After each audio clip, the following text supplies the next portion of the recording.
দুটো পুরসভার মাঝখানে একটা রাস্তা, একদিকে খড়দা পুরসভা, একদিকে পানিহাটি পুরসভা। এইবার ওই রাস্তা যারা ব্যবহার করেন তাদের অবস্থা ভাবুন। ব্রাঞ্চ পঞ্চাননতলা, এই রাস্তা কার? রাস্তা মেনটেন করবে কে? রাস্তা খারাপ হয়ে গেলে দেখবে কে? খড়দা পুরসভা নাকি পানিহাটি পুরসভা?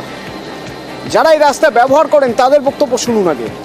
অসুবিধা তো হয়, এখানে গর্ত ফর্ত আছে, মানুষ পড়ে যায়। এই রাস্তাটা এরকমই আছে। কতদিন ধরে দাদা? বহুদিন দিয়ে। আলো ফালো মাঝে মাঝে জ্বলে, মাঝে মাঝে জ্বলে না। অসুবিধা হয় না এতে আপনাদের? অসুবিধা তো নিশ্চয়ই, রাস্তাটা হলে ভালো হয়। বৃদ্ধ লোকেরা এখানে হোঁচট খেয়ে পড়ে যাচ্ছে রাত্রিবেলায়। এখানে অনেক গাড়ি নিয়ে, বাইক নিয়ে লোকে পড়ে যাচ্ছে, এটা সত্যি কথা। অনেক অ্যাক্সিডেন্টও হচ্ছে এই রাস্তাটাতে, ডেঞ্জার হয়ে আছে। আমরা চাইছি এটা যদি হয়ে যায়, ঠিকঠাক করে দেয়। এবার এটা ঠিক করার জন্য যেখানে যেতে হবে বললে আমরা যেতেও রাজি আছি। দীর্ঘদিন ধরে এটা নিয়ে আমরা ভুগছিও। পাড়ার পোস্টে কোনো লাইট জ্বলছিল না।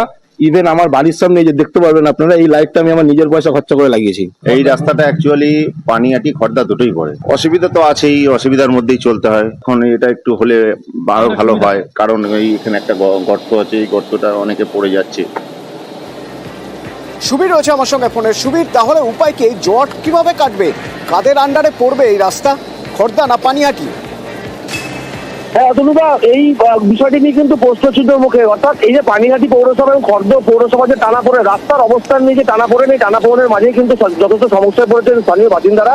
এবং এই জায়গা থেকে নিকাশি ব্যবস্থা থেকে শুরু করে ভগ্নদশার যে রাস্তা সংস্কার, সেই কাজও কিন্তু বন্ধ রয়েছে। এবং বাসিন্দারা চাইছেন যে অবিলম্বে যেন এই রাস্তার কাজ এবং নিকাশি ব্যবস্থার কাজ শুরু হয়। এবং দুই পৌরসভার প্রধানই কিন্তু আশ্বাস দিয়েছেন দ্রুত বিষয়টি কিন্তু দুই পৌরসভার মধ্যে আলোচনা করে এই সমস্যার সমাধান করা হবে। এবং দুই পৌরসভা কি বলছে একবার শুনুন। ওই রাস্তাটা হচ্ছে সেন্ট্রাল রোড, একদিকে হচ্ছে তোমার 21 নম্বর ওয়ার্ড খড়দা, একদিকে হচ্ছে পানিহাটি বোধহয় 2 নম্বর ওয়ার্ড। আমি দেখলাম সত্যি রাস্তার অবস্থা খুব বেহাল। দেখছি আমরা কথাবার্তা বলে এটা সেন্ট্রালি কিভাবে কি করা যাবে। পাশে থাকবেন মানুষের রাস্তা? ডেফিনেটলি না থাকার কোনো কারণ নেই, তো এটাই তো আমাদের কাজ।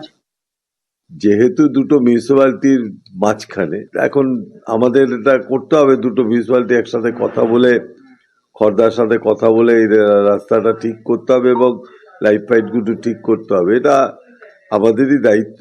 সবাই মিলে একটা বসে সিদ্ধান্ত নিয়ে এটা করা উচিত বলে আমি মনে করি।